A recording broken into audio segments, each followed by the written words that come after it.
앉는 게 불편하신 분들은 저 뒤쪽 의자에 가셔서 앉으셔도 아무 상관이 없습니다. 그냥 편하게 제 말을 가장 쉽게 들을 수 있는 그런 자세로 있으시면 됩니다. 예, 안녕하십니까. 저는 여러분과 함께 이 일주일 수행 프로그램을 함께할 도경이라고 합니다. 여러분 반갑습니다.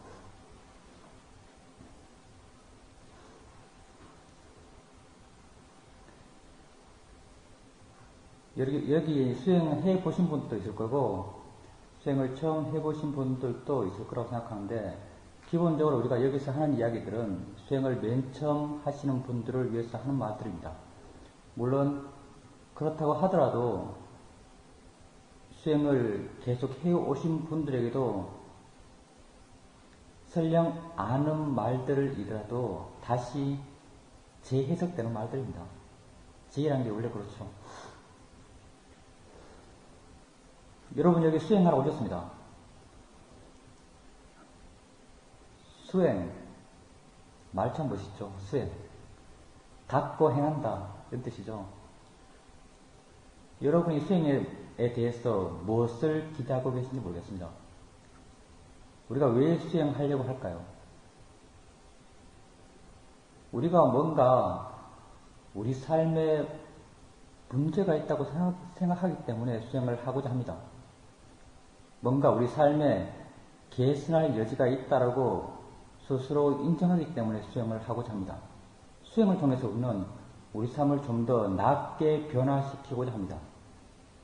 좀 더 행복해지기를 원합니다. 그게 수행의 목적이 맞습니다. 좀 더 행복한 삶, 그게 우리 존재의 목적이고 우리 수행의 목적입니다. 여러분 사회에 살면서 바깥에서 열심히 살아갈 때 그때도 여러분의 목적은 행복입니다. 수행과 전혀 다른 방향의 행복이죠. 사회에서 여러분이 행복을 추구할 때, 노력하면 힘들게 노력할 때 무엇을 추구하는가? 대부분 여러분의 외적 조건을 바꾸려고 합니다. 어제 언제인지 모르겠지만 수능시험이 금방 끝났죠. 수능시험 치는 애들 아마 수능 치고 나면 자기 삶이 확 펴질 걸로 생각할 겁니다. 고생 끝났어. 이제 내게 남은 것은 행복의 길뿐이야. 그런 착각 속에서 수능시험을 준비했겠죠. 삶은 단순하지 않죠. 근데 우리 대충 다 그 기간 지났죠. 지나와서 이렇게 말하지만 지금 이 순간 여러분의 삶 또한 별로 다르지 않습니다. 여러분 직장에서 뭐합니까? 승진하려고 아부해야 되죠. 선물 갖다 줘야 되죠. 나보다 좀 잘하는 사람 미워해야 되죠. 나보다 좀 못하는 사람 무시해야 되죠. 마음이 그렇게 하지 않습니까? 별로 다른 패턴이 아닙니다. 우리가 삶에서 추구하는 것, 높은 지위, 많은 재산, 큰 집, 잘난 아들, 잘난 배우자, 그런 것 얻기 위해서 우리 열심히 일합니다. 그런 어떤 패턴이 기본적으로 우리에게 가득 차 있습니다. 역사적으로 그렇게 축적되어 왔고 그런 패턴들이 사회적으로도 그렇게 교육되어 왔습니다. 근데 한번 생각해 보시자, 정말로. 그런 외적 조건의 변화, 그것이 과연 나를 행복하게 할 것인가? 여러분이 지금 추구하고 있는 외적 조건들, 여러분보다 훨씬 더 잘 갖추고 있는 사람 분명히 있습니다. 그렇죠? 그런 사람 보면 여러분 속으로 참 부러워합니다. 야, 내가 저 정도 되면 정말 행복하겠는데. 이런 생각하죠. 근데 잠깐만 뒤돌아보면은 여러분이 갖고 있는 현재의 조건, 여러분이 갖고 있는 현재의 조건을 보도하는 사람이 아주 많습니다. 여러분 아무 일 안 하고 지금 일주일 놀러 왔죠, 지금. 그런 여유가 있죠. 몇 명이나 갖는 특권이겠습니까? 여러분이 갖고 있는 조건을 불안한 사람이 아주 많습니다. 그 사람들은 어떻게 생각하는가? 야, 내가 저 정도 조건을 가지면 정말 행복하겠는데 라고 생각합니다.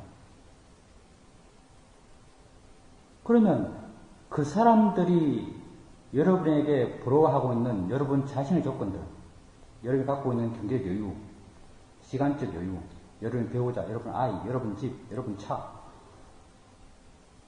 그런 것들에 대해서 지금 이 순간 여러분 행복합니까? 그거에 대해서 나는 참 행복해. 행복 안 하죠. 여러분 삶의 평균치일 뿐입니다. 그게 없으면 불행하다라고 생각되겠지만 그게 있어서 더 행복하지 않습니다. 그러면 여러분이 부러워하고 있는 사람, 저 사람은 참 저러니까 얼마나 행복할까라고 여러분이 환상을 갖고 있는 그 사람의 조건, 그 사람의 조건에 대해서 그 조건을 갖고 있는 그 사람 자신이 행복할까요? 너무나 자명합니다. 행복하지 않습니다. 그 조건 때문에.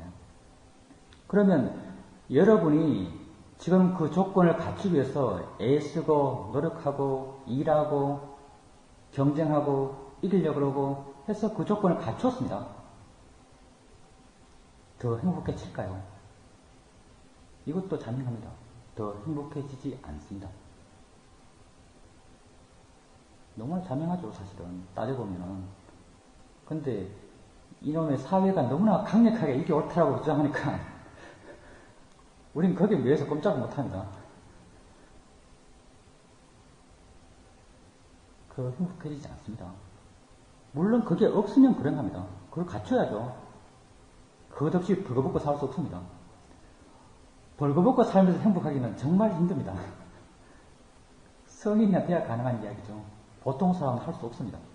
물론 갖춰야죠. 근데 그게 전부다라고 하면서 내 모든 에너지를 투입하면서 할 이유는 안 됩니다. 왜냐하면 그것 때문에 행복한 건 아니기 때문에.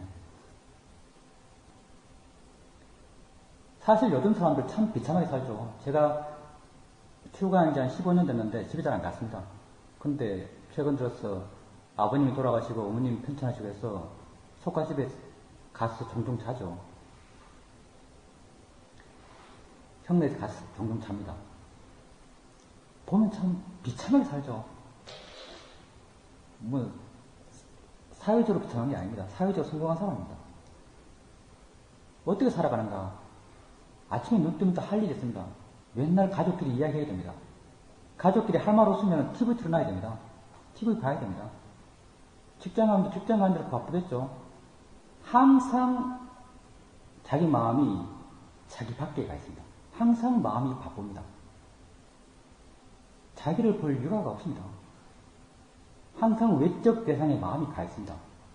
여러분도 집에 있으면 그렇게 살지 않습니까? 행복한 사람, 행복하지 않은 사람, 마음이 단정적으로 말할 수 있습니다. 마음이 자기 안에 있으면 행복합니다. 마음이 자기 밖에 나가 있으면 불행합니다. 마음이 점점 비참해집니다. 마음이 내 밖에 있으면.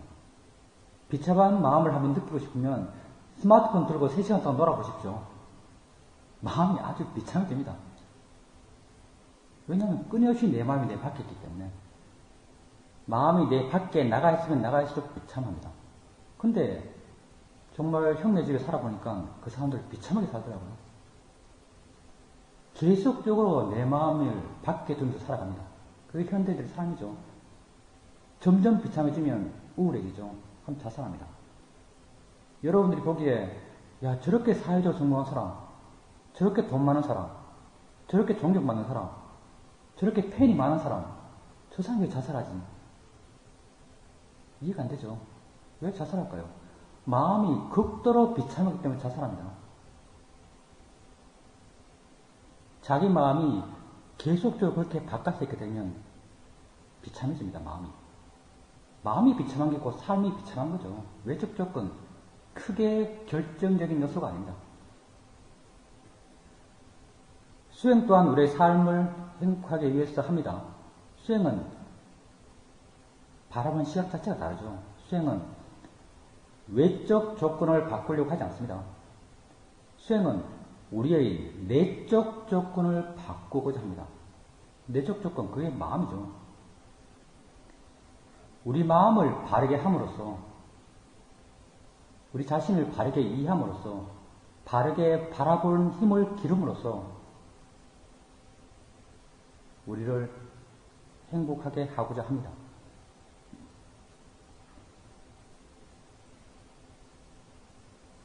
이게 부탁해서 말씀하신 것이죠. 수행이란 것이 뭐 대단하고 거창한 게 아닙니다. 아주 초월적인 게 아닙니다. 수행은 왜 하는가? 수행은 나 자신을 이해하기 위해서 합니다. 수행은 내 삶을 이해하기 위해서 합니다. 왜 삶을 이해해야 되는가? 삶을 바르게 바라보기 위해서입니다. 이건 수행을 여러분이 계속 해 나가면서 이해해 나가면서 스스로 알게 될 겁니다. 우리가 왜 내 자신을 이해하고 내 삶을 이해하는가? 삶을 바르게 보기 위해서입니다. 왜냐하면 삶의 문제란 것이 바르게 보지 못했기 때문에 생겼습니다. 이것 또한 여러분이 조금씩 이해해 나가야 될 것입니다. 내 삶, 내 존재라고 우리는 많은 이야기 합니다. 우리는 살아갑니다. 여러분 여기 있습니다. 이거 대단한 겁니다. 나는 여기 있다. 나는 이 순간 존재한다. 이거 굉장한 것이거든요. 여러분 지금 이 순간 이 자리에 있습니다. 여러분이 사는 시간, 여러분이 사는 장소는 여기 이 순간입니다. Here and now죠. 영어로 많이 씁니다. 여기 이 순간. 우리는 여기 이 순간을 삽니다. 우리 존재는 여기 이 순간을 살아가는 존재입니다. 여러분 압니까 이걸? 알죠? 시험 문제가 있습니다. 우리는 어느 때 어느 순간 삽니까? 과거 그곳에서. 2번 미래 저곳에서. 3번 현재 여기에서. 다 3번 찍죠. 현재 여기에서. 이건 질문이 안 되죠, 사실은. 그럼 좀 더 차원 높은 질문은 얼마큼 심도 있게 아는가의 질문, 이런 질문이 있을 수 있습니다. 과거에 잘못한 어떤 사건이 있었습니다. 여기 이 순간 사는 나는, 당신은 얼마나 괴롭습니까? 1번 100만큼, 2번 50만큼, 3번 20만큼. 좀 객관적으로 따지기 정말 힘든 문제지만 3번 20만큼 아픈 사람, 그 사람이 깊이 아는 사람입니다. 우린 여기 이 순간 사는 존재입니다. 따져보면 과거란 건 없습니다. 미래도 없습니다. 여기 이 순간만 존재합니다. 근데 불행하게도 안다고 말만 하지 진짜 알지 못합니다. 진짜 알지 못하니까 과거 때문에 괴로운 거죠. 있지도 않은 과거. 벌써 죽어서 백골 된 사람이 내 마음에 나타나서 막 내한테 욕하면 화납니다. 그런 게 많죠, 여러분. 죽어서 백골 된 사람도 나를 많이 괴롭힙니다. 있었기 때문에 그렇죠. 여기 이 순간 있다는 걸 모르기 때문에 괴로운 겁니다.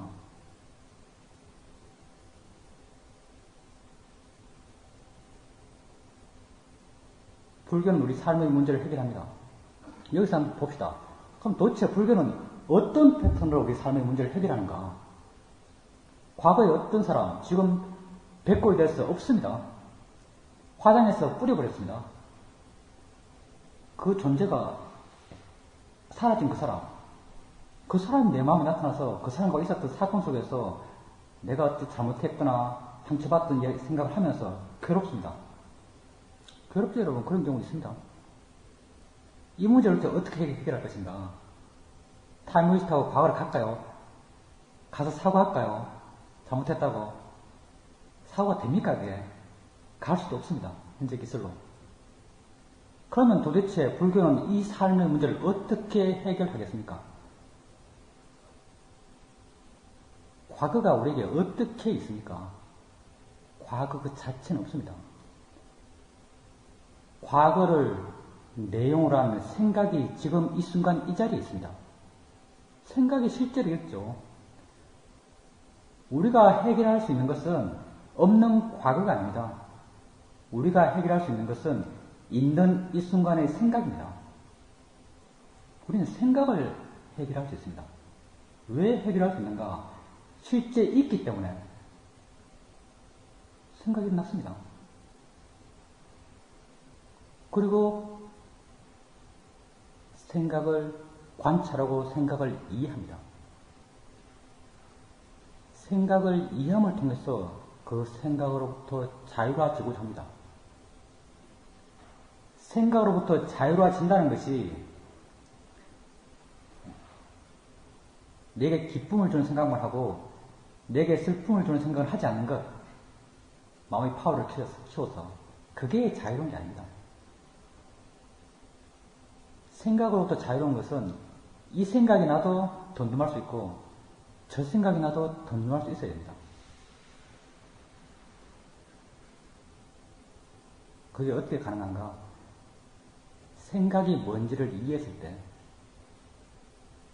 생각을 어떻게 봐야 하는지를 이해했을 때 그게 가능합니다. 여러분들은 지금까지 생각을 봐올 때 어떻게 봐왔는가? 어떤 생각이 있으면 이 생각은 두려운 생각이야 라고 봤습니다. 그렇게 보면 두려워집니다. 그런 패턴이 아주 강하게 어떤 프로그램화가 되어 있습니다. 뭔 생각이 있냐면 이 생각은 좋아할 생각이야. 그럼 좋아합니다. 이 생각은 초조할 생각이야. 하면 초조해집니다.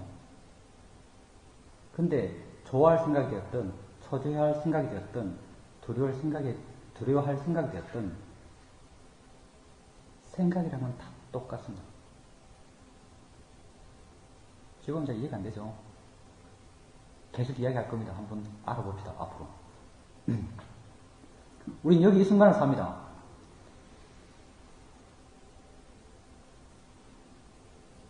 우리가 이해하고 싶어하는 것은 우리 자신입니다. 우리 존재죠. 이 순간에 있는 나의 존재입니다. 우리 존재가 도대체 어떤 존재인지 한번 봅시다. 실제로. 그러니까 여러분이 교육받아서 입력된, 의식화된 그거 다 무시하고 실제 도대체 우리는 어떤 존재인가 한번 알아봅시다. 여러분이 사는 세상 아주 다양한 이야기들, 아주 다양한 볼거리들, 아주 다양한 들을거리들이 있습니다. 바깥 세상은 아주 많습니다. 너무나 복잡해서 몇 가지라고 이야기할 수가 없습니다.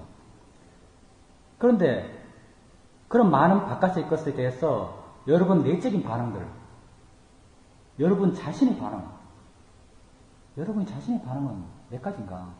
여러분 자신의 반응은 단지 6가지입니다. 이거는 육문, 육경 이런 말 하죠. 보고, 듣고, 느끼고, 생각하고, 맛보고, 냄새 맡는 것. 안, 입이, 설신, 의의 작용. 저래 가면 흔히들 쓰는 말입니다. 우린 6가지 감각기관이 일어남, 이런 말을 씁니다. 세상에 대해서 반응하는 여러분의 내적인 반응은 6가지 뿐입니다. 안, 입이, 설신, 의여서 여러분 세상에 반응합니다. 그리고 여러분이 수행을 통해서 여러분에게 있는 것은 이 6가지 뿐이다. 내적인 반응은 이 6가지 뿐이다 라고 이해하신다면 여러분의 외적인 세상도 6개 뿐이라고 이해할 수 있습니다. 여러분의 외적인 세상도 6개를 할 수도 있고 5개를 할 수 있는데 마음의 대상을 어떻게 보냐에 따라서 여러분의 외적인 세상도 6개 뿐입니다.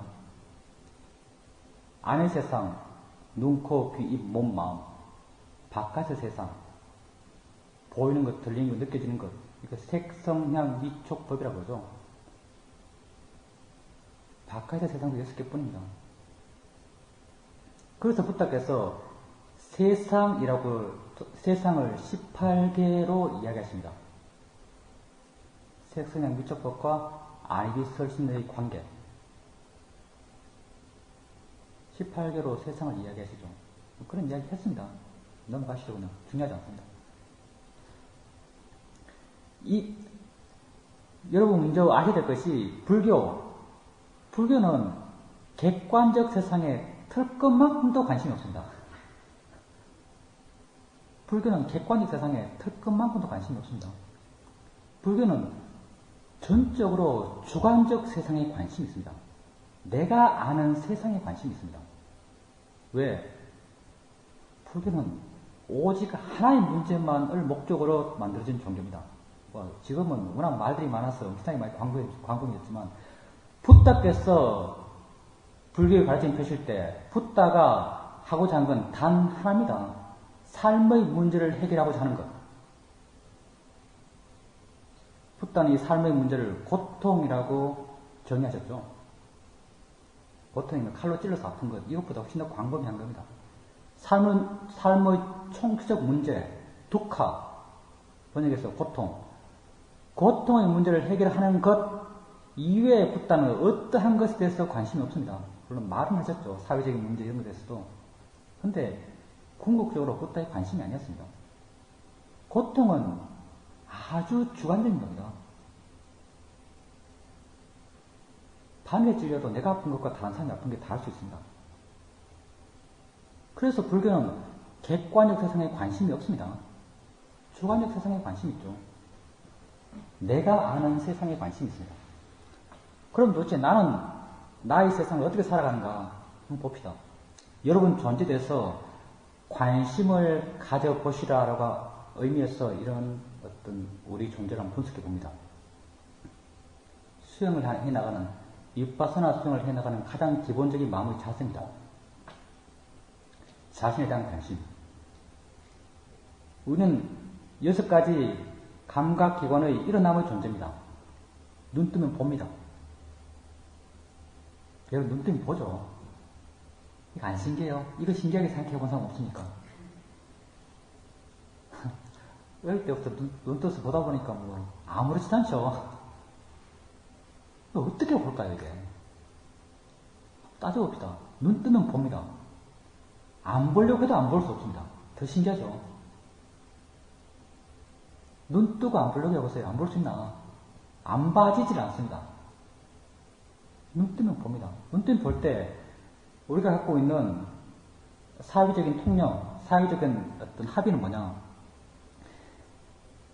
내 밖에 있는 객관적 세상을 내가 본다라고 믿습니다.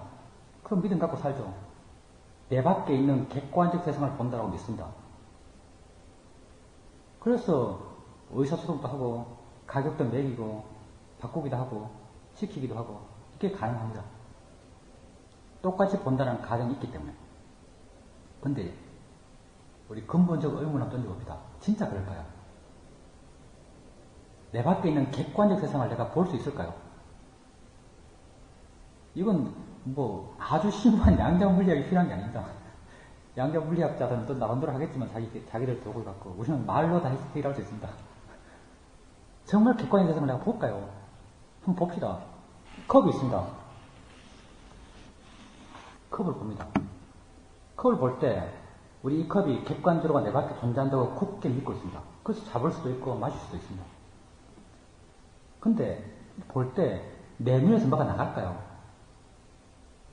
내 눈에서 뭐 촉수가 나갑니까? 초음파가 나갑니까?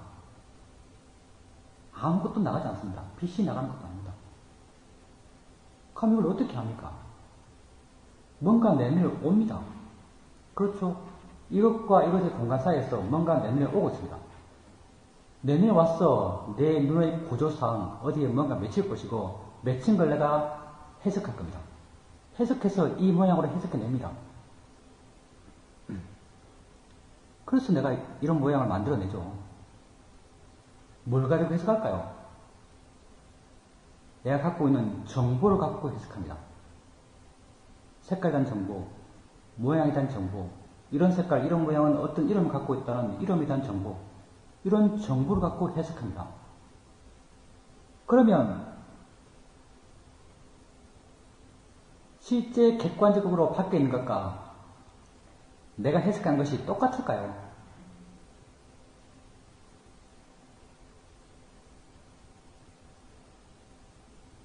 그러면 내가 해석한 것이랑 내 옆에 있는 사람이 해석한 것이 똑같을까요?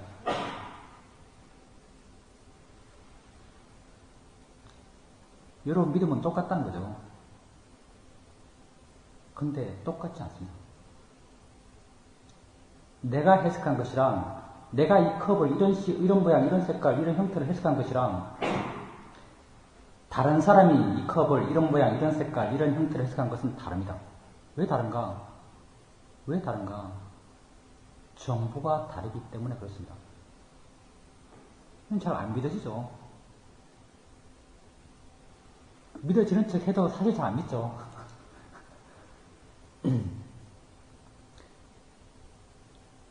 내가 여러분이 말씀드리고 싶은 것은 우리는 객관적 세상에 사는 것이 아니라 주관적 세상에 산다는 걸 말씀드리고 싶습니다.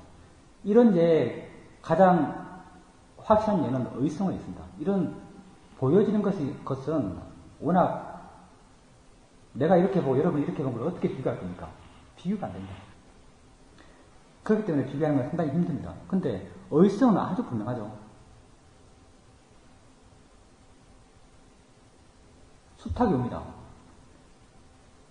수탉이 오면 우리는 꽃기호라고 듣습니다. 여러분 수탉이 오면 꽃기호라고 듣죠?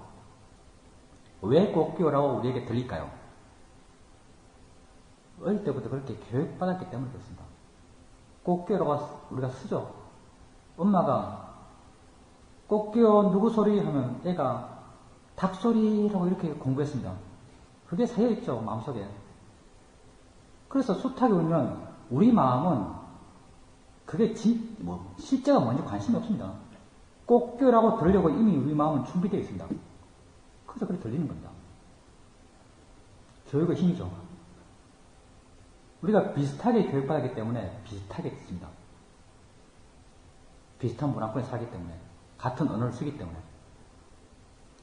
근데 그러면 미국 사람은 어떻게 될까요? 미국 사람은 수탉 소리를 카커두들두라고 듣습니다.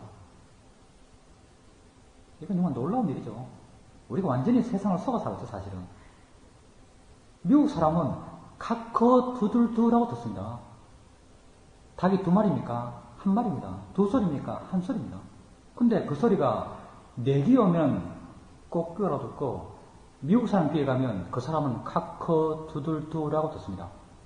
꽃교랑 카커두들두가 같습니까? 다시 말하면 이건 나는 꽃교의 세상에 살고 있고 그 사람은 카커두들두의 세상에 살고 있는 겁니다. 옛날에 미얀마 사람, 베트남 사람, 태국 사람 모여서 수탉 소리 이야기한 적이 있습니다. 강호동이 하는 무슨 프로그램인지 잊어버렸습니다. 미얀마, 베트남, 태국 다 수탉은 다르게 옵니다. 수탉이 다르게 오는 게 아니죠. 정보가 달라서 각각 그 사람 각각의 귀들에 다 다르게 들리는 겁니다.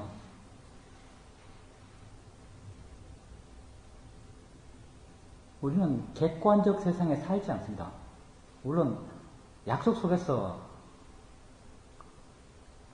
똑같다는 합의하에서 세상을 살아가야 되겠지만 앞으로도 실제 진실을 탐구하는 여러분은 자신을 바로 아셔야 됩니다. 우리 존재의 진실을 알고자 합니다. 우리는 객관적 세상에 살지 않습니다. 우리는 지극히 주관적인 세상에 살고 있습니다. 여러분이 알고 싶은 대로, 보고 싶은 대로 보는 세상입니다. 우리는 우리가 볼 수 있다고 믿는 것, 있다고 내가 이미 정해놓은 것 이외에는 못 봅니다. 옛날 TV에 그런 프로그램 하더라고요. 나이트클럽 불빛이 번쩍번쩍거리고 있고 사람들이 이렇게 춤추고 있는데 검은색 옷 입은 사람이 막 자기 혼자 춤추면서 이게 사람을 확 지나갑니다. 뒤에서 나와서 거기서 같이 춤추면서 이렇게 한참 있다가 들어갔습니다. 물론 얼굴도 좀 시커멓게 하긴 했습니다. 근데 아무도 그 사람을 못 봅니다. 왜? 그 사람이 있다고 아무도 믿지 않았기 때문에 그렇습니다. 아무도 그 사람이 있다고 믿지 않았습니다. 그러니까 아무도 그 사람을 볼 수가 없습니다. 나중에 있다고 믿고 난 데 보면은 그 사람은 아주 분명합니다. 우리는 우리가 있다고 믿는 것만 봅니다.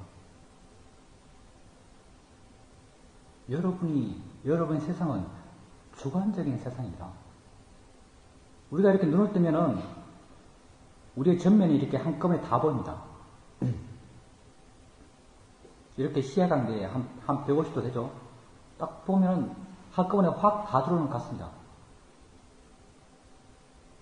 구조적으로 여러분도 비슷하니까 이만큼 볼 수 있을 겁니다. 근데 재밌는 건 우리 눈이라는 것이 기능적으로 이렇게 전체를 한꺼번에 볼 능력이 없습니다. 우리 눈은 한 부분을 캐치해서 볼 능력밖에 없습니다. 그럼 이렇게 분명히 다 보이는데 이 다 보이는 건 뭘까요? 이건 한 부분을 캐치한 정보를 내 마음이 무한 속도로 취합해서 내가 알고 있는 이럴 거라고 짐작하고 있는 그대로 끼워 맞춰서 만들어낸 그림판입니다. 보는 건 보고 안 보는 건 안 보고 내가 있다고 생각하는 건 있는 거고 내가 있다고 믿지 않는 건 내 눈에 안 보입니다. 그렇게 만든 그림판입니다. 그 속에서 우리는 살고 있습니다. 내가 만든 세상에 살고 있다는 것은 아셔야 됩니다. 진실은 그렇다는 것. 이것도 사실은 불교에서의 문제는 아닙니다. 왜 아닌가? 불교는 고통을 안 주면 문제가 안 됩니다. 고통이 아니니까. 이걸 컵이라고 알았던, 형광등이라고 알았던, 그렇게 아는 것 자체는 문제가 안 됩니다. 그럼, 뭐가 문제가 되는가? 우리가 무엇을 뭐다라고 해석했을 때, 그 해석을 불교에서는 관념적 해석, 이런 표현을 씁니다. 관념. 우리가 무엇을 관념적으로 해석했을 때, 이건 뭐다? 이건 컵이다. 이건 새 거다. 이건 흠 거다. 라고 뭘 해석했을 때, 그 해석에 대해서 내 마음에 가치의 정보를 자연스럽게 투영됩니다. 그건 어떤 것이라는 가치가 자연스럽게 투영됩니다. 그것도 오토매틱이죠. 어마어마하게 많은 가치 정보를 갖고 있습니다. 가치가 투영되는 겁니다. 그런 가치를 우리는 이 수행에서 견해라고 말합니다. 우리가 갖고 있는 견해를 투영하면서 그걸 봅니다. 좋은 것이라는 견해 갖고 보면 좋아합니다. 안 좋은 것이라는 견해 갖고 그걸 보면 싫어합니다. 좋아함, 그게 욕심이고 싫어함, 그것이 화입니다. 우리 삶의 모든 문제는 욕심과 화와 어리석음으로 인해 생겨납니다. 어리석음이 기본이 되고 그 위에 욕심과 화가 뿌리를 내립니다. 욕심과 화 때문에 우리 삶에 문제가 생겨나죠. 우리 고통의 원인이 또 다 욕심과 화입니다. 탐진치라고 불교에서 말하죠.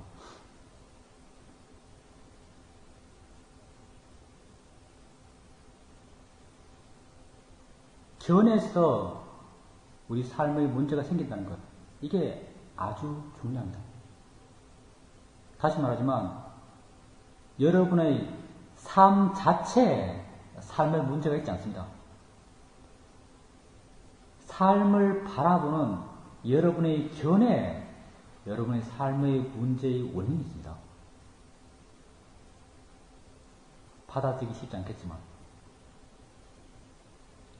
이런 일화가 있습니다. 어느 수행자가 수행을 해서 미얀마에 있을 때 수행을 아주 잘 하고 있었습니다. 수행 상태가 아주 좋습니다. 마음이 깨어있고 활발하고 행복합니다. 근데 갑자기 수행을 바깥쪽에서 개 2마리가 싸웁니다. 숙회가 이게 다음 세대 새끼들의 아버지가 되기 위해서 싸우면은 그 투쟁이 아주 치열합니다. 아주 시끄럽죠. 순간 그 수행자에게 화가 났습니다. 근데 금방 화가 찾아들었습니다. 어떤 생각을 하는가? 개들 어떻게 하겠어? 이런 생각을 했습니다. 그래서 개 사무소에도 별 신경 안 쓰고 수행을 또 잘했습니다. 수행을 한참 해나가다가 어느 순간 수행홀 뒤쪽에서 수행자 2사람이 소곤소곤거리고 이야기를 합니다. 소리가 아주 작습니다. 너무 작아서 어떤 의미인지 이해되지도 않습니다. 근데 그 수행자는 화가 머리 끝까지 납니다. 감히 수행으로서 떠든다고 하면서 화가 나는 겁니다. 가서 뒤가 따졌습니다. 왜 수행으로 떠드냐? 라고 따졌습니다. 그 수행자의 수행은 다 날아갔습니다. 마음도 아주 괴로워졌습니다. 다음에 또 그 사람들, 말한 사람 볼 때마다 또 화가 계속 납니다. 그 수행자는 왜 화났습니까? 소리가 수행에 방해된다고 생각했기 때문에 화가 났습니다. 상식적으로 어떤 소리가 더 수행에 많이 방해될까요? 상식적으로 우리가 교육받은 대로 큰 소리가 더 크게 방해되고 작은 소리가 더 작게 방해된다. 그게 우리의 상식입니다. 사회적 합의죠. 실제는 어떤가? 실제는 큰 소리가 작게 방해됐고 작은 소리가 더 크게 방해됐습니다. 큰 소리에 작은 화가 났고 작은 소리에 더 큰 화가 났습니다. 그 사람은 왜 화났습니까? 그 사람은 소리 때문에 화났습니까? 그 사람은 소리 때문에 화난 게 아닙니다. 그 사람이 화난 이유는 소리에 대해서 갖고 있던 견해 때문에 화난 겁니다. 그 사람이 개소리에 대해서 갖고 있는 견해, 수행으로서 떠드는 사람 소리에 대해서 갖고 있는 견해가 다릅니다. 이렇게 다른 견해 때문에 그런 화난 겁니다. 여러분 삶의 모든 문제도 사실은 이겁니다. 아주 단순하죠. 여러분 삶의 모든 문제도 사실은 이것 때문에 생겨납니다.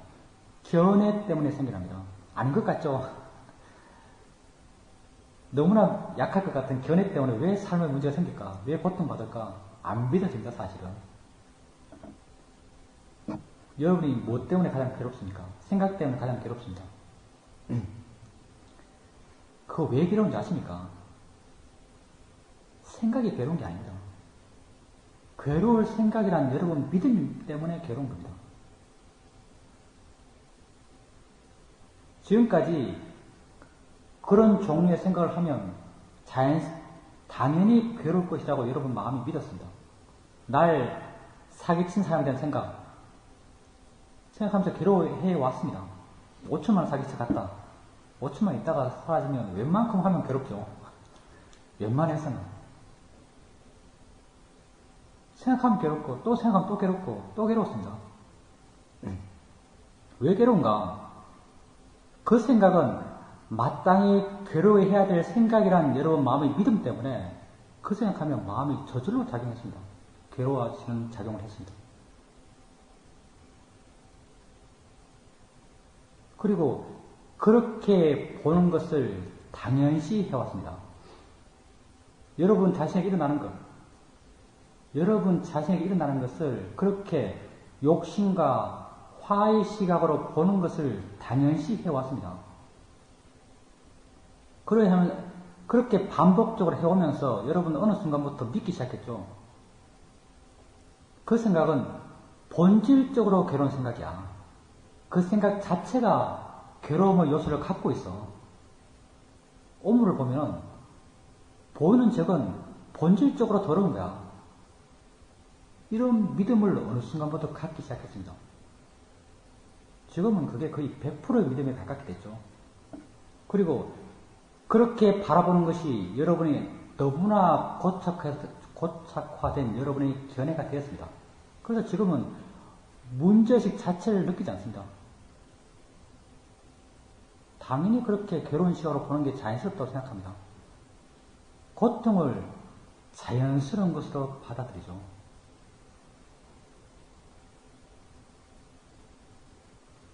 진짜 그런가 한번 봅시다, 우리가. 그렇게 수행합니다. 진짜 그런가? 정말 그렇게 보는 것이 합당한가라고 우리는 알고 싶습니다. 그러니까 사회적으로 교육받은 것, 반복적으로 합숙된 것, 마땅히 그러하다고 믿었던 것 다 던져버리십시오. 진짜 나는 어떤 존재인가 그걸 우리는 알고 싶습니다. 그래서 그걸 이해하고 싶습니다. 이해가 왜 중요한가? 그걸 이해했을 때 그 이해가 바로 그걸 바라보는 견해가 되기 때문에 그렇습니다.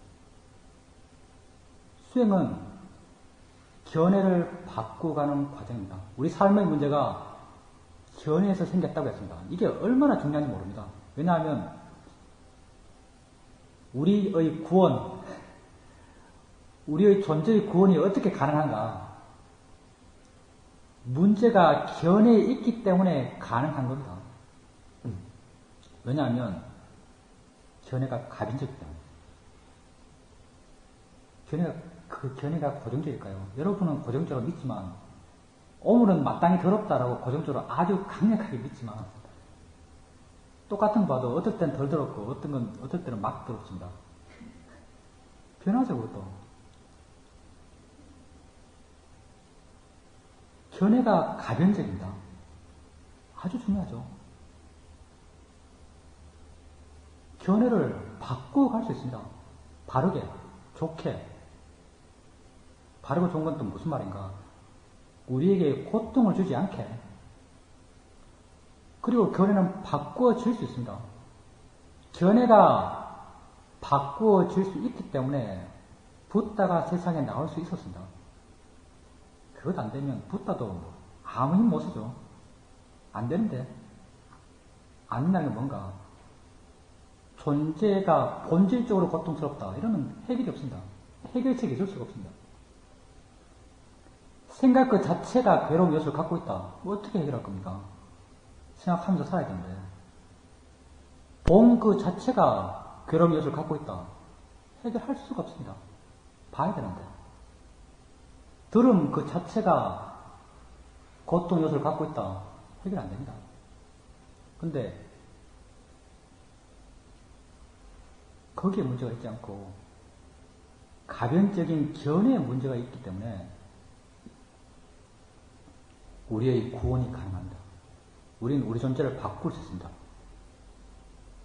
불행한 우리를 행복하게 변화시킬 수 있습니다. 바르게 봄으로써. 바르게 보십시오 라고 해서 바르게 볼 수 있을까요? 자기 자신을 사랑의 눈으로 보십시오. 봐질까요? 봐지지 않습니다. 우리는 이런 관념집을 요구하지 않습니다. 우리가 요구하는 것은 나 자신의 진실을 이해하기를 요구합니다. 내 자신이 진실로 어떤 존재인가를 이해하기를 요구합니다. 그런 이해가 있었을 때 여러분은 있는 그대로 보는 겁니다. 내가 이런 존재구나를 알았을 때 나를 바라보는 그 시각은 이런 존재구나라는 그 이해의 시각이 됩니다. 그게 바른 견해죠. 그래서 부탁께서 당신의 길을 말씀하시는 팔정도 팔정도 때 처음 시작이 바로 바른 견해입니다. 정견. 바르게 보라는 거죠. 그래서 팔정도 8가지 길을 이야기합니다. 마지막에 바른 사마디죠. 바른 마음의 고요함. 바른 마음의 고요함이 팔정도의 끝이 아닙니다. 한 번 더 말하기 귀찮으니까 여기서 끝냈죠. 팔정도가 끝나면 다시 뭐가 시작되는가? 팔정도의 끝은 또한 바른 견해입니다. 바른 견해는 그 지혜죠. 지혜가 붓다의 길의 시작이자 붓다의 길의 끝입니다. 뭐 붓다의 길에서 붓다만 갈 수 있는 길이 아닙니다. 여러분이 가는 길입니다. 붓다는 순수한 인간입니다. 우리하고 같은 존재죠. 그래서 우리도 그렇게 될 수 있습니다.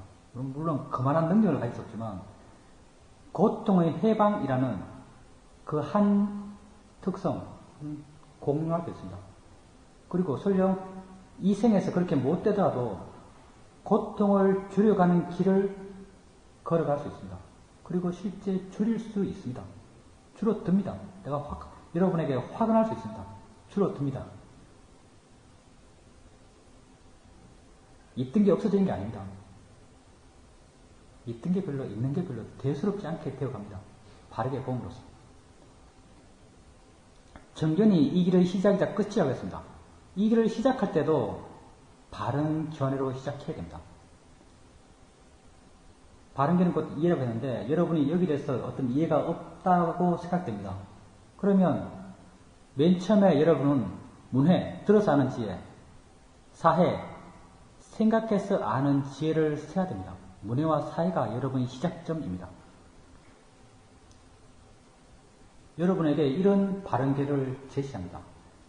일어나는 모든 것은 자연의 이치입니다. 라는 바른 견해를 가지라고 말씀드립니다. 일어나는 모든 것은 자연의 이치입니다. 일어나는 모든 것, 그건 내 존재의 모든 것입니다. 내 존재는 이 순간 일어나는 6가지 감각기관의 일어남입니다. 보고, 듣고, 느끼고, 생각하고, 맛보고, 냄새 맡는 것, 그게 자연의 이치입니다. 자연의 이치라는 건 뭔가? 조건 따라 일어났다는 겁니다. 일어날 수밖에 없었기 때문에 일어났다는 겁니다. 내가 일으킨 것이 아니다라는 말입니다. 부처께서는 이걸 어떻게 표현하셨는가? 나의 것, 나의 진화가 아닌 것으로 봐라라고 경전에서 말씀하고 있습니다. 한번 봅시다. 정말 자연의 이치인가? 정말 내가 하는 것이 아닌가? 바닥에 손을 댑니다. 그럼 느낌이 납니다. 바닥에 손 대보십시오. 느낌이 나죠? 단순하지만 시부한 겁니다. 아, 손 대니까 느낌이 나네. 지혜 없는 사람은 아무것도 아니죠. 지혜 있는 사람은 마음이 아주 싱숭생숭해집니다. 정말 그렇습니다. 아주 느낌이 이상합니다. 누가 느낍니까? 마음이 느낍니다. 마음이 느끼죠. 느끼지 않겠다고 해보십시오. 한번 노력해보세요. 안 느낄 거야. 안 느낄 수 있습니까? 안 느낄 수 없습니다. 여러분 지금까지 살아오면서 내가 느낀다 라고 알아왔습니다. 근데 알고 보니까 내가 안 느끼려고 해도 안 느낄 수가 없습니다. 마음이 느낍니다. 이 마음이 나의 통제를 받습니까? 안 받습니다. 내 마음입니까? 내 마음이 아닙니다. 다음이라는 조건을 불교에서는 연기라고 말하죠. 이런 조건이 형성되면 느끼는 작용을 나와 아무 상관없이 자기 스스로 합니다. 우리 이걸 법이라고 하죠. 지하에 지가 하는 것, 그게 법의 작용입니다. 조건 되니까 자기가 하는 겁니다.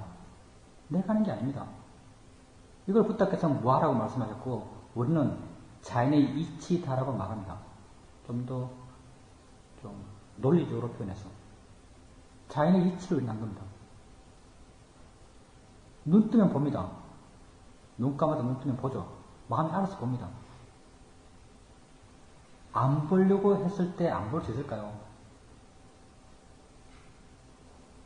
안 볼 수 없습니다. 누가 봅니까? 마음이 봅니다. 볼 조건이 되면 마음이 알아서 봅니다. 내가 하는 게 아닙니다. 자연의 이치로 일어난 겁니다. 자연의 이치입니다. 지금 내가 여기 앞에서 이야기하고 있습니다. 듣기 싫어 저 소리 안 들을 거야. 안 들을 능력이 있는 분 여기 있습니까? 사실 마음이 아주 고도로 집중된 마음의 상태가 되면 안 들을 수도 있습니다. 아주 인위적인 어떤 마음의 상태죠. 근데 자연스러운 여러분의 상태에서 안 들을 수가 없습니다.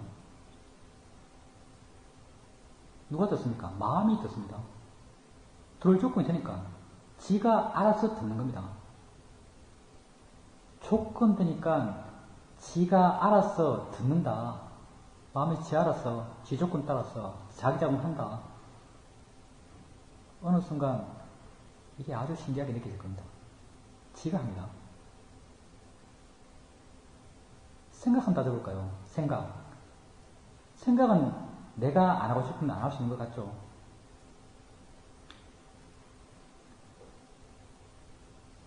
어떤 사람과 강하게 싸웠습니다. 막말을 하면서 싸웠습니다. 마음에 화가 불같이 났죠? 그 사람과 헤어졌습니다. 돌아서서 가고 있습니다. 마음이 계속 그 사람 생각하면서 화내고 있습니다. 무수하게 경험해봤죠? 마음이 그 사람 생각하면서 계속 화내고 있습니다. 그래서 나름 아주 합리적인 생각을 합니다. 그 사람이 이렇게 있지 않은데 내가 그 사람에게 욕해줄 수 있는 것도 아닌데 한방 패줄 수 있는 것도 아닌데 나 혼자서 그 사람 생각하면서 나 혼자서 괴로운 건 이건 정말 무익한 것이구나.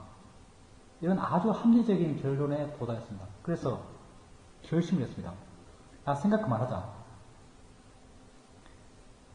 생각 그만할 수 있을까요? 생각이 그만되질 않습니다. 한순간 방심하고 있으면 어느 순간 마음은 또 그 생각하면서 화내고 있습니다. 내가 하기 싫은 생각, 하면 괴로운 생각, 안 하겠다고 결심한 생각을 내가 막을 수가 없습니다. 길 가다가 10년 동안 안 만난 친구를 만났습니다. 그 친구가 어떤 사람이란 것, 나와 어떤 관계에 있는 사람이란 것, 그 정보가 한순간 확 타올라옵니다. 그 대한소설 한 권이 한순간 생각납니다. 막을 수 있을까요? 막을 수가 없습니다. 이렇게 따지고 들어가면 여러분은 내 삶을 이끌어가는 것은 나다라고 굳게 믿고 계시지만 실제 여러분 삶을 이끌어가는 것은 조건 속에서 일어나는 마음의 자기작용입니다. 어떤 사람이 이렇게 말하겠죠. 오른쪽으로 가려면 오른쪽으로 갈 수 있지 않는가? 내가 간다. 근데 오른쪽으로 가겠다는 생각은 언제 일어날까요? 그것 또한 마음의 조건 속에서 오른쪽으로 가겠다는 생각이 일어납니다. 여러분이 보고, 듣고, 느끼고, 생각하고, 맛보고, 냄새 맡는 것 다 자연의 이치로 일어난 것입니다. 자연의 이치로 일어났다, 자연의 이치다라는 견해를 가지셔야 됩니다. 그게 우선적으로 여러분이 가져야 될 바른 견해입니다. 그리고 대상일 뿐이다란 바른 견해가 또 있어야 됩니다. 눈에 보이는 것 아주 많은 게 보입니다. 근데 실제는 다 보인다는 성질들입니다.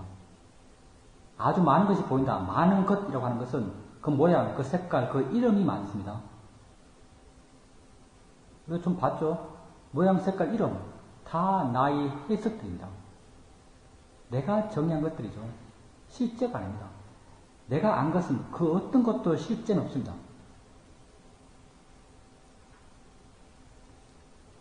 실제는 보인다는 성질입니다. 이해가 잘 안 되죠.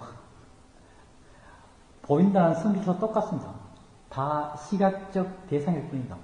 안 믿어지죠? 이거 한번 봅시다. 두 개가 있습니다. 컵이 있습니다. 실제는 뭔가 우리는 언제나 존재의 실제를 따져가죠. 뭐 존재라고 해서 엄청 심한 것 같기도 한데 안 심합니다. 내 자신 이렇게 문제입니다. 컵을 봅니다. 컵을 봤을 때 이 컵이 둥둥둥둥둥둥 오는 것 아니죠? 이 컵이 공간을 움직이고 있지 않습니다. 그렇죠? 이 컵과의 그 공간 속에서 뭔가 작용이 있습니다.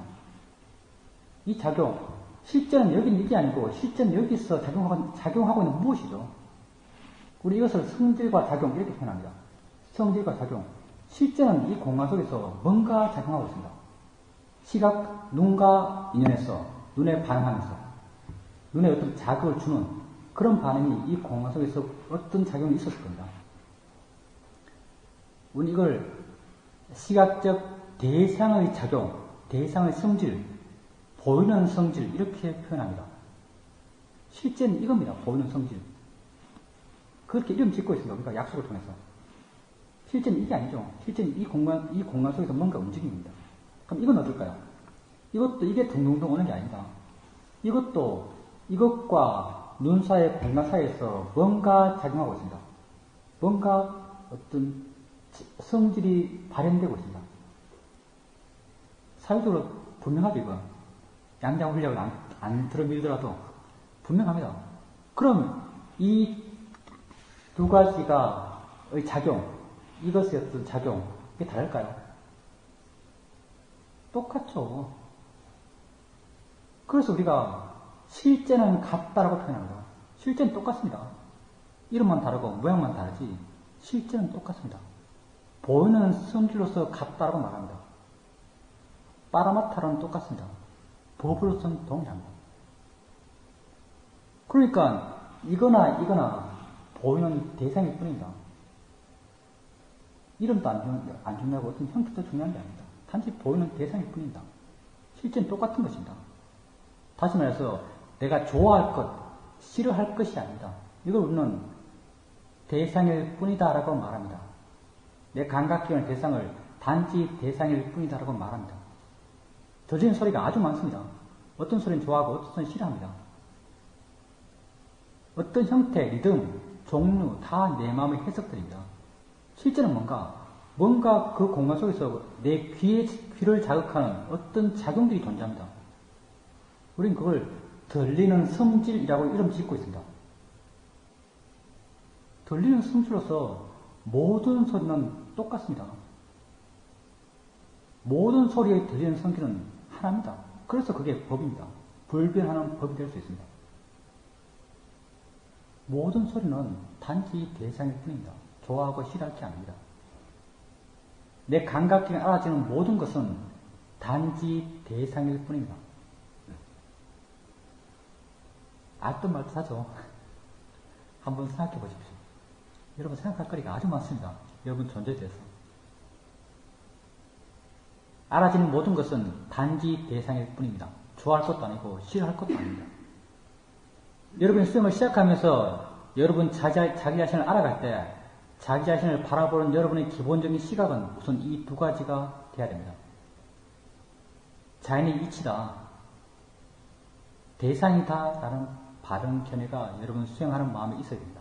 그리고 수행을 하셔야죠. 이제 가장 중요한 때에 왔습니다.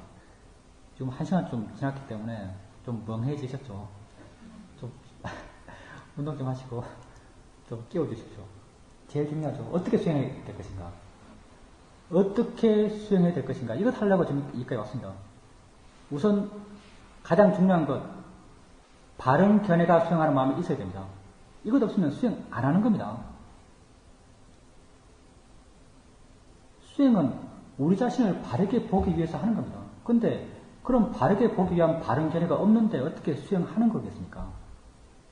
바른 견해가 없는 수행은 불교 수행이 아닙니다. 단정적으로 말할 수 있습니다. 자연의 이치다. 부다는 무하다라고 말씀하셨죠. 자연의 이치다. 대상이다라는 바른 견해가 마음에 있어야 됩니다. 그리고 그런 견해를 갖고 여러분 자신을 알아가야 됩니다. 왜? 여러분 자신을 이해하기 위해서. 여러분 자신을 이해했을 때 여러분 자신을 바르게 볼 수 있습니다. 여러분 자신을 바르게 봤을 때 그릇되게 봐왔기 때문에 고통받았던 그 고통의 문제를 해결할 수 있습니다. 지금까지 여러분이 봐왔던 그런 건 다 버리십시오. 실제로 나는 어떤 존재인가 한번 알아가 보십시오. 여러분은 이 순간 일어나는 6가지 감각견의 일어남의 존재입니다. 볼 때 본다고 아십시오. 여러분 보는 존재입니다. 볼 때 본다고 아십시오. 들을 때 듣는다라고 아십시오. 여러분이 들으려고 하지 않아도 마음은 듣습니다. 느낄 때 느낀다라고 아십시오. 냄새 맡을 때 냄새 맡는다라고 아십시오. 생각할 때 생각한다라고 아십시오. 그리고 이렇게 일어나는 게 자연의 이치구나 라고 이렇게 바른 견해를 일으켜 주십시오. 이렇게 알아가실 때 우선 자세하게 보려고 하지 마십시오. 이게 중요합니다.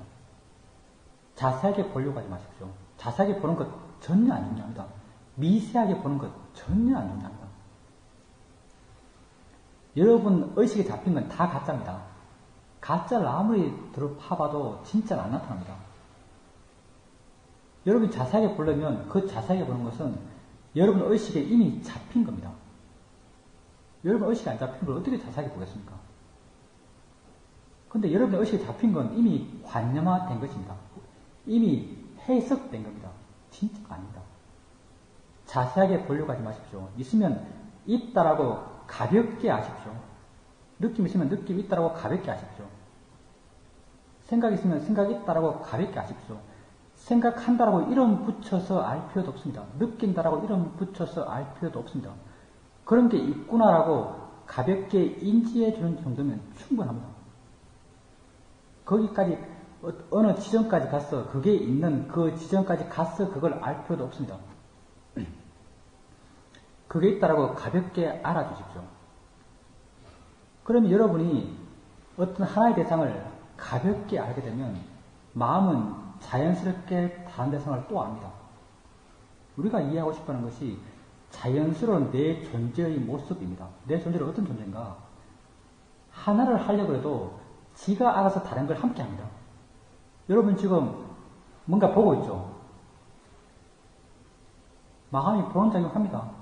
근데 또 마음은 듣는 작용도 합니다. 마음의 절대 명제 가운데 하나가 뭐냐면 한 대상에 한 마음이라는 것입니다. 대상이 다르면 마음도 다릅니다. 보는 것과 듣는 건 다른 마음이 하는 일입니다. 여러분 마음은 여러분 존재를 구성하는 기본 요소입니다. 여러분 마음의 자연스러운 활동은 하나를 해도 지가 알아서 다른 걸 함께 한다는 겁니다. 여러분이 내가 이 컵을 봐도 내 이 컵을 아무리 집중해서 보려고 해도 또 어떤 마음은 이 시계를 보고 있습니다. 왜? 그게 마음의 자연스러운 작용이기 때문에 우리는 뭘 관찰하고 싶어 하는가? 마음의 자연스러운 작용을 관찰하고 싶습니다. 내 존재의 실제하는 모습, 내 마음의 실제하는 작용들, 지가 실제로 어떻게 움직이고 있는가를 알고 싶습니다.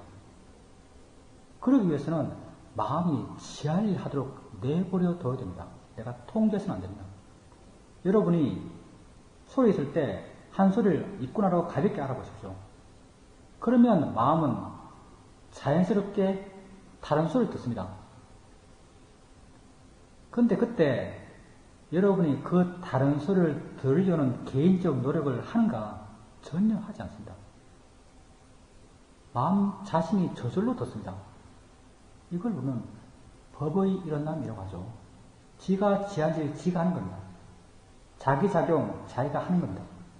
그러면 여러분 대상을 옮겨주십시오. 다른 소리가 있다라고 또 가볍게 알아주는 겁니다. 그렇게 가볍게 알게 되면 소리 있다고 가볍게 알게 되면 또 마음은 지가 알아서 어떤 느낌을 압니다. 여러분 그 느낌을 알려는 마음을 전혀 내지 않았습니다. 근데 여러분 마음이 깨어있고 마음이 가볍고 자유로우면 마음 스스로가 다른 걸 또 압니다. 그럼 그걸로 마음을 옮기십시오. 하나의 느낌을 가볍게 있다고 인지할 정도로 알게 되면 마음은 또 알아서 또 다른 걸 합니다. 생각하죠. 생각 있네라고 가볍게 알아두면 된다. 어떤 생각하는지, 어떤 형태의 느낌인지, 어떤 이름을 갖고 있는 무엇인지 아무것도 중요하지 않습니다. 있으면 있다라고 가볍게 인정해 주는 정도면 충분합니다. 이렇게 자유롭게 대상을 옮겨가면서 아십시오. 단서가 있습니다. 수동적으로 알아가십시오. 사후적으로 알아가십시오. 수행에 여러분이 개입하지 마십시오. 여러분이 개입한다는 건 뭔가 이걸 알아야지 하면서 이걸 알고 저걸 알아야지 하면서 마음을 끌고 저기 가서 저걸 알고 하는 것은 여러분이 개입하는 겁니다. 이건 우리 수행에서 아무런 의미가 없습니다. 수동적으로 알아채는 해나가십시오. 가볍게 있다라고 아십시오. 그럼 마음이 또 다른 걸 합니다. 가볍게 또 다른 걸 하십시오. 그럼 또 마음이 다른 걸 또 합니다. 그럼 또 가볍게 마음을 옮겨주면 됩니다. 여러분 마음은 기본적으로 자유롭지 않습니다. 살아오면서 욕심과 화로 많이 살았습니다. 집착으로 살아온 사람이 아주 길었습니다. 그래서 수영할 때도 대상에 대해서 집착하는 마음이 기본적으로 강합니다. 잘 활기차지 않을 겁니다. 근데 이렇게 점점 내버려 두고 활기차게 스스로 알아가는 삶을 훈련해 나가야 됩니다. 가볍게 이렇게 알아가십시오. 이렇게 하다 보면은 이런 느낌 알았다가 저 느낌 알았다가 이 소리 알았다가 저 소리 알았다가 생각 알았다가 또 느낌 알았다가 무작위로 이렇게 알아갈 수 있다면 참 좋습니다. 그럼 수행 바람이 아주 뛰어나다고 말할 수 있습니다. 그럼 점점 마음의 힘이 약해집니다. 점점 힘이 떨어지죠. 힘이 떨어지면 여러분 개인적 노력을 일으켜서 뭘 알려고 하지 마십시오. 단지 자기 자신에게 질문만 해줘 보십시오. 뭐가 일어나고 있지? 라고 한번 물어보십시오. 뭐가 일어나고 있지? 뭐가 일어나고 있지라고 이렇게 묻게 되면 자신에 대한 관심이 커집니다. 관심이 커지는 것이 마음의 힘이 커진단 말이고 마음이 활발해진단 말입니다. 마음이 활발해지고 마음이 깨어나면 뭔가 새로운 게 나타납니다. 여러분이 그것을 알려는 마음을 전혀 내지 않았는데도 마음의 자연스러운 자기의 작용으로 새로운 게 나타납니다. 그럼 그걸 또 알아가면 됩니다. 또 가볍게 알아보십시오. 그럼 또 다른 게 나타납니다. 다른 걸 가볍게 알아보십시오. 또 마음이 약해지면 뭐가 일어나고 있지라고 물어보십시오. 그래도 새롭게 나타나는 것이 없다면 아주 직접적으로 한번 물어보십시오. 머리에는 어떤 느낌이 있지라고 한번 물어보십시오. 그럼 마음이 저절로 머리에 갑니다. 손에는 어떤 느낌이 있지라고 한번 물어보십시오. 마음은 저절로 마음이 손으로 갑니다. 이건 아주 약간 극단적인 방법인데 우리는 이런 방법을 쓸 만큼 나의 개인적 노력을 싫어합니다. 왜냐하면 법을 이해할 수 있는 방향이 안 되기 때문에 그렇습니다. 내가 머리는 어떤 느낌이 있지라고 생각해주면 저절로가 중요하죠. 마음이 지가 알아서 머리로 갑니다. 난 머리에 대한 관심만 일으켰는데 손에는 어떤 느낌이 있지라고 하면 마음이 저절로 손으로 갑니다. 이렇게 확인해 보십시오. 이렇게 하는 게 지겹다. 그럼 일어나십시오. 걸으십시오. 걸을 때 빨리 걷고 천천히 걷는 건 전혀 중요하지 않습니다. 걷고 싶을 대로 걸으십시오. 상황상 천천히 걸어야 되면 천천히 걸으십시오. 근데 무엇을 알겠다고 집중하지 마십시오. 집중 우리 아주 싫어합니다. 집중은 관념적 대상으로 했으면 할 수 있는 겁니다. 집중은 사마트만 할 수 있는 거죠, 사실은. 내 마음에 안 잡히는 걸 대해서 어떻게 집중하겠습니까? 뭘 알려고 집중하지 마십시오. 단지 자기 자신에게 관심만 둬보십시오. 그렇게 되면 너무나 분명한 대상이 많습니다.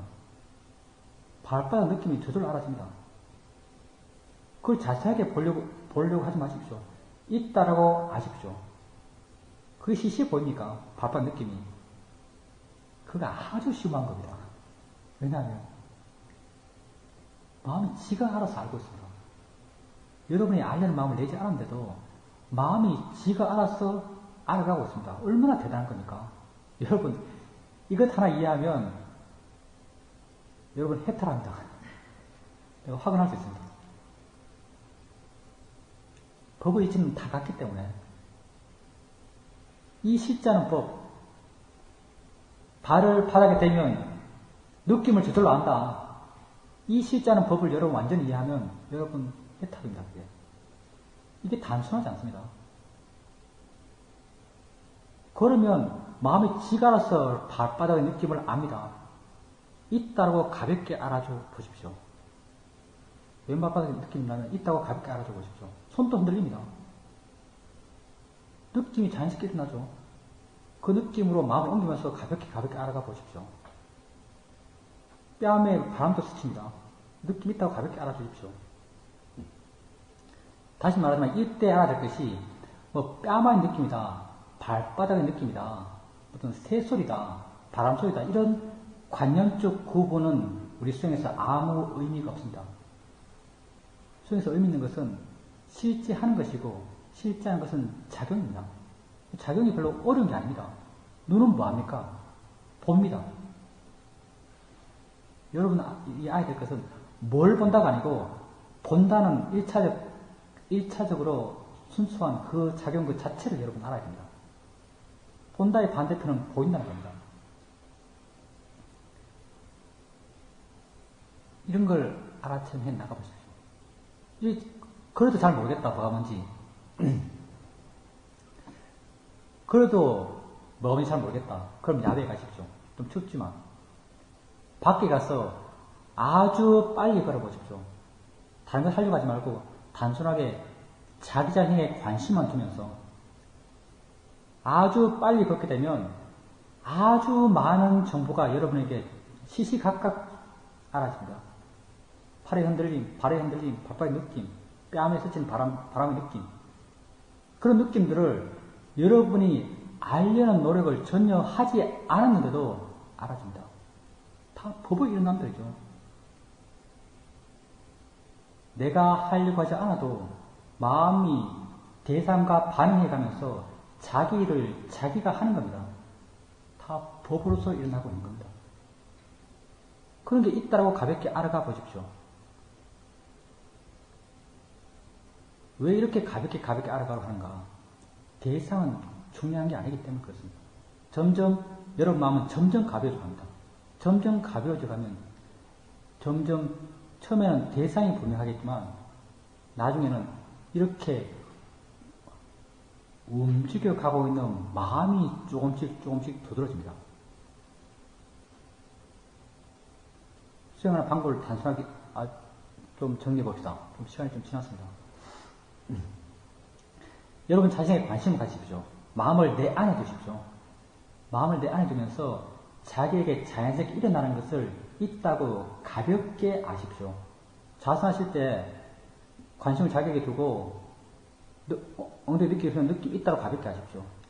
가서 마음을 엉덩이에 가서 그걸 자세하게 보려고 하지 마십시오. 있다고 가볍게 아십시오.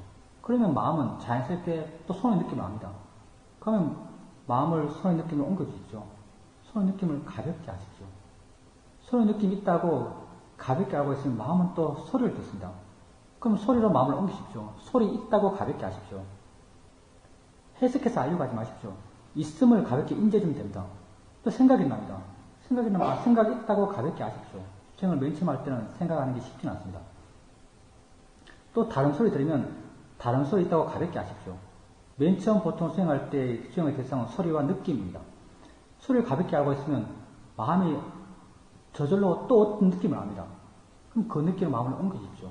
마음이 가볍고 깨어있고 활기차고 힘이 있으면 힘이 있을수록 마음은 스스로 더 쉽게 대상을 찾아갑니다. 이렇게 대상을 자유롭게 옮겨가면서 아십시오. 마음 힘이 약해졌다, 잘 안 알아진다. 그러면 마음에 관심의 힘을 키우십시오. 질문을 통해서 뭐가 일어나고 있지라고 스스로 물어보십시오. 정말 신기합니다. 뭐가 일어나고 있지 난 묻기만 했는데 뭔가 새로운 게 나타납니다.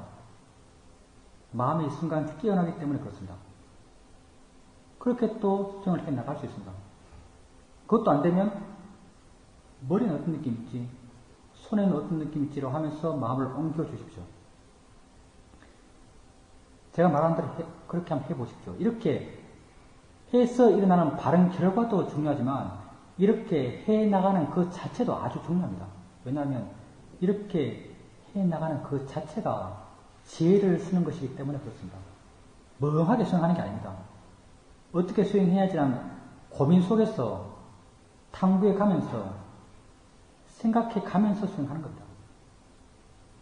이렇게 머리에 어떤 느낌일지라고 질문을 통해서 그렇게 알아보십시오. 그리고 일정 시간 지나서 마음이 멍해지면 걸으십시오. 걸으면 몸이 활동적이 되기 때문에 마음도 자연스럽게 활동적이 됩니다.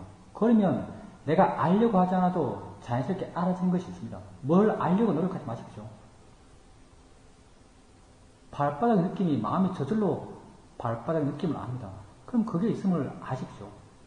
손이 흔들리면 자연스럽게 손에서 느낌이 납니다. 그러면 그게 있음을 아십시오. 자연스럽게 소리들이 들립니다. 내 발바닥에서 일어나는 그 소리를 내가 또 듣습니다. 그럼 소리 있음을 인식하십시오. 그렇게 계속 알미 이어지게 해 나가보십시오. 그것도 안 되면 밖에 나가서 힘차게 걸어보십시오. 이렇게 알미 계속 이어지게 되면 점점 마음이 가벼워지고 활기차게 되고 뛰어나게 되고 마음이 깨끗해져 갑니다. 마음의 조건들이 좋아져 갑니다. 그리고 여러분 자신을 계속적으로 알아가면 알아갈수록 여러분 자신에 대한 이해가 조금씩 생겨나간다. 여러분이 여러분에 대해서 알면 안 만큼 여러분은 여러분 자신을 바르게 봅니다. 바르게 보면 바르게 본 만큼 여러분은 여러분 자신으로부터 자유로울 수 있습니다. 한번 자기 자신에 관심 갖고 알 수 있는 만큼 한번 알아가 보십시오. 여기까지 하겠습니다. 사두하고 마치겠습니다. 사두